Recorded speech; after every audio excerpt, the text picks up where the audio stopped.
Welcome. In this video, I'll show you how to equip skins in Rust. So what we're going to do to equip the skin is just go ahead and press on tab. Now go ahead and go to crafting. All right, as you can see, we have free skins right here. So we're going to use one, for example, maybe all of these. Hit on craft, wait for it.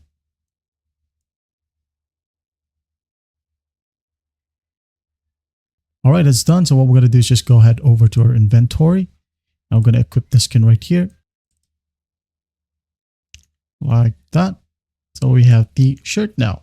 Now, another way to equip a skin is that we need to go ahead over to our home or base and go to a repair bench and select the newly bought items or skins. Then go ahead and make a repair in there. By then, you can go ahead and use the items or skins that you just bought. That's basically how you do it.